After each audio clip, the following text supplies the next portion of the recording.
गांव छोड़ब नहीं, जंगल छोड़ब नहीं, माए माटी छोड़ब नहीं, लड़ाई छोड़ब नहीं।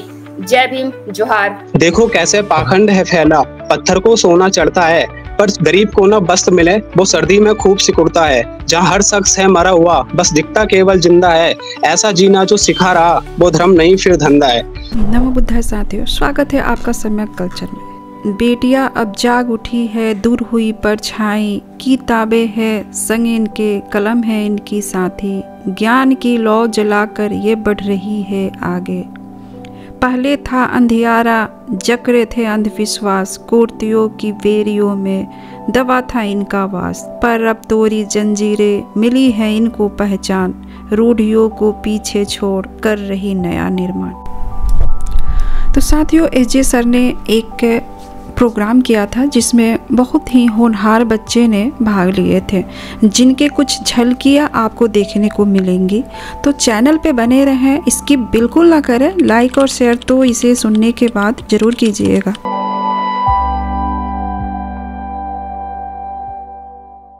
हाँ जी, जोहार बिरसा जी। जोहार सर, जय भीम। जय भीम जी। सर, मेरा फॉर्म होगा तृप्ति रानी कच्छप के नाम से। अच्छा, ओके।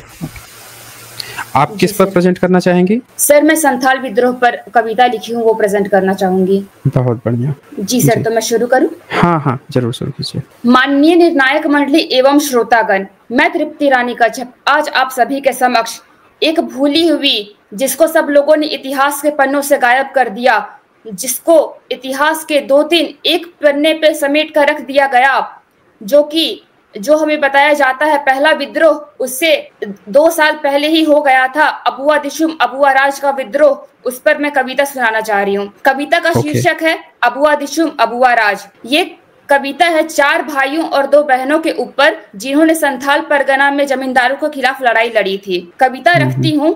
यह धरती रोई, यह जंगल चीखा, जब संथालों का अधिकार छीना, कर्ज में जकड़ा हर बीज था और पसीना बनिया का रेजगी बन चुका था। खेतों में खून, हल में हाहाकार, जमींदार ने बांध दिए थे वन के द्वार, पर कब तक सोता रह सकता है पहाड़, कब तक सहता रहेगा संथाल। फूटी चिंगारी 22 जून की रात, बोगना दीह में हुआ इतिहास का प्रपात, सीधू गर्जा अबुआ दिशुम अबुआ राज, अब ना होगा जुल्म का राज। कान्हू बोला बनियों को बाहर करो, यह हमारा वन है, यहाँ हमें अधिकार दो। न राजा चाहिए न मंत्री का नाम, बस चाहिए धरती पर आदिवासी का सम्मान।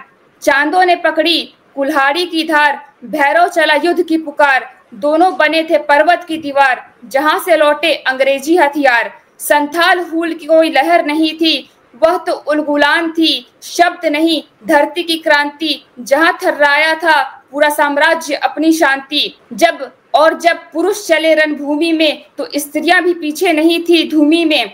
फूलों और झानों 2 ज्वालाएं थी, जो चुप्पी के जंजीरें तोड़ लाई थी। कुल्हाड़ी उठाई शौर्य निभाया, बेटी नहीं संथाल की आग बनकर छाया। कभी माँ बनकर ढाल बनी, कभी रन बन तलवार बनी। हमारे पास न तोप थी, न थी कोई बड़ी सेना, था सिर्फ विश्वास, और हर आदिवासी था एक जेलना। पेड़ से बना तीर भी गरजता था जब अबुआ दिशुम बोलता था, और बच्चे बुजुर्ग सब आगे। यह कोई युद्ध नहीं, यह था संथाल जागे। लेकिन छल से बड़ा कोई युद्ध नहीं होता। अंग्रेज आगे मैदान में, तो जाल में बांधने लगे क्रांति की ज्योति। सीधो तोप से उड़ा दिया गया, कान्हों को फांसी दे दी गई। चांद और भैरव भी वीर गति को प्राप्त हुए, पर इतिहास में अमर कहलाए। और फूलों झानों वे रुकी नहीं, उनके बाद हर बेटी फूलों बनी, हर बहन झानों की प्रतिध्वनि बनी। वे बोली नहीं थी, वे युद्ध की कविताएं थी। उलगुलान आज भी जीवित है, हर जंगल की छाया में, हर आदिवासी की सांस में, हर मुट्ठी में बंद प्रतिकार में। अबुआ दिशुम अबुआ राज, यह केवल नारा नहीं, यह हमारी सभ्यता का उद्घोष है। यह पसीने की कीमत है, यह मिट्टी की आजादी की मांग है। अब हमारी बोली को कोई चुप नहीं कर सकता, अब हमारे जंगल को कोई लूट नहीं सकता, अब हमारी बेटियों को कोई बंधन नहीं पहना सकता, क्योंकि संथालों ने उलगुलान कर दिया है। अबुआ दिशुम अबुआ राज, अब न दबेगा संथाल समाज। सीधू कान्हो चांद भैरव की यह गाथा, फूलों झानों की यह ज्वाला, कभी ना झुकी, ना रुकी, ना डरी, क्योंकि यह धरती नहीं, यह क्रांति है हमारी। और अंतिम में मैं कहना चाहूंगी अबुआ दिशुम अबुआ राज, यानी कि हमारी जमीन पर हमारा हक और हमारा राज। और इसके लिए एक गीत है मधु मंसूरी जी की, जो कि एक बहुत विद्रोही गीत है, उसके 2 शब्द गुनगुनाना चाहूंगी। गांव छोड़ब नहीं, जंगल छोड़ब नहीं, माए माती छोड़ब नहीं, लड़ाई छोड़ब नहीं। जय भीम, जोहार। बहुत बढ़िया, बहुत खूबसूरत। तृप्ति, मैं आपसे ये पूछना चाहूँगा कि ये आपने जो बीच में जो कविता बनाई थी, ये कविता आपने कहीं से एज ए रेफरेंस लिया था या इसमें आपने कुछ अपना तरफ से एक्सपेरिमेंट किया था? सर, जो हमारे यहाँ है ना रामदयाल सिंह आदिवासी वेलफेयर रिसर्च सेंटर, उसकी बुक से मैंने इसके बारे में पढ़ा था, फिर उसकी पोयम बनाई। बहुत बढ़िया, बहुत बढ़िया, गुड। Thank you sir. आपने बहुत अच्छी कविता लिखी है, जो है आपने कविता नहीं क्रांति बोली है, और आपकी कलम जो है आदिवासी अस्मिता की सबसे बुलंद आवाज है, तो बहुत सुंदर तरीके से आपने कविता बोली है। Thank you ma'am. जी ठीक है तृप्ति, ओके। अच्छा, इसके बाद से अमन सागर हैं। हाँ जी अमन सागर, क्या प्रस्तुत करना चाहेंगे आप? जय भीम सर।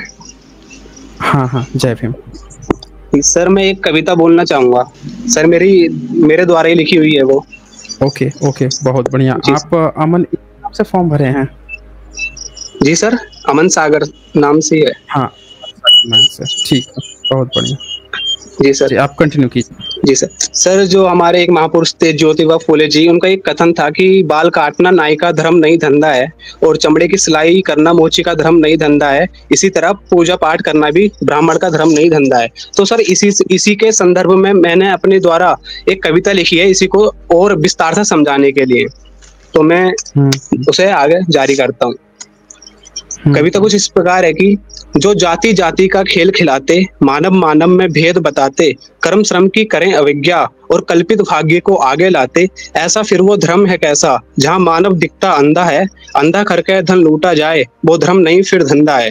धंधा लोगों को ठगने का, ठगे धर्म के ठेकेदार, राजा को तो लूटे ही, दुर्बल को करते और बीमार। दया नाम की चीज नहीं, यहाँ ठगा जाता हर परिंदा है, ठगा जहाँ ठगी का खेल चले, वो धर्म नहीं फिर धंधा है। महिला को ना मानुष माना, शूद्रों को माना पशु समाना, स्वयं को सबसे श्रेष्ठ बताता, कपटे निकला जब हमने जाना। इतने दुष्कर्म करके भी जो बिल्कुल भी ना शर्मिंदा है, जहाँ छुआछूत का चलन चले, वो धर्म नहीं फिर धंधा है। देखो कैसे पाखंड है फैला, पत्थर को सोना चढ़ता है, पर गरीब को ना वस्त्र मिले, वो सर्दी में खूब सिकुड़ता है। जहाँ हर शख्स है मरा हुआ, बस दिखता केवल जिंदा है, ऐसा जीना जो सिखा रहा, वो धर्म नहीं फिर धंधा है।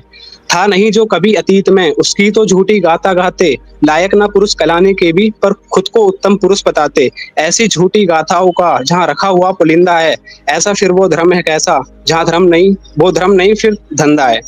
जी सर, धन्यवाद सर। बहुत बढ़िया, बहुत अमन, आपने बहुत ही अच्छी साउंड में, बोल्डनेस में आपने इस कविता में जान डाल दी। बहुत बढ़िया। अमन का सीरियल नंबर 21 है। सर एक रिक्वेस्ट है।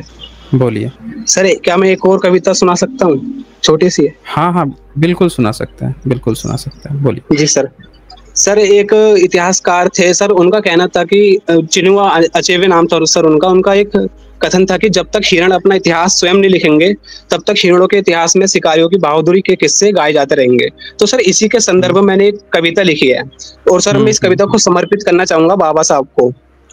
तो सर कविता कुछ इस प्रकार है कि हिरण की वेदना कौन सुने कि कैसे हुआ विनाश, जिसने मृग आखेट किया उसी ने लिखा इतिहास। छुप गया जो अंधकार में, वो सत्य फिर लिखे कौन, और कौन सुने फिर बीती मृग की, कौन सुने हिरण का मौन। जो लिख सके अब बीती मृग की, उस कलम की मुझे तलाश, ताकि जनता जान सके कि कैसा हुआ विनाश। कलम का स्वामी बन बैठा वो, जिसने मृग आखेट किया, लिख डाला इतिहास स्वयं का, मृग का दर्द तो छुपा दिया। अरे लिखना भला कभी क्या खुद को पतित दिखाएगा, तुम ही सोचो फिर कैसे क्यों कोई हिरण की बात सुनाएगा। सुनी जाए जहाँ व्यथा मृग की, ऐसे युग की मुझे तलाश, ताकि जनता जान सके कि कैसे हुआ विनाश। कलम की ताकत थी ब्याज के प्यास, लिख डाला मनचाहा इतिहास। मृग की व्यथा कोई कैसे लिखता, कलम ही नहीं थी मृग के पास। जब कलम की ताकत पहुंची मृग तक, फिर उसने भी इतिहास लिखा, लिख दी मृग ने स्याही से अंधकार में छिपी व्यथा। प्रकाश करे जो अंधकार में उस दीपक की मुझे तलाश, ताकि जनता जान सके कि कैसे हुआ विनाश। जी सर। बहुत बढ़िया, बहुत खूबसूरत अमन, बहुत बढ़िया। नैन्सी जी, आप कुछ करना चाहेंगे? सर बहुत अच्छी कविता कही अमन आपने। जो है ये कविता नहीं बल्कि ब्राह्मणवाद पर चलाया गया लिटरेचर का हथौड़ा बोल सकते हैं। बहुत खूबसूरत तरीके से प्रेजेंट किया। Thank you. Okay sir. ठीक है अमन। ओके। तो साथियों, उम्मीद है कि इस वीडियो से आपको बहुत कुछ सीखने को मिला होगा। तो शेयर तो बनता है, लाइक करते जाएं। बहुत जल्द मिलते हैं एक और नए धमाकेदार प्रेजेंटेशन के साथ। नमो बुद्धाय।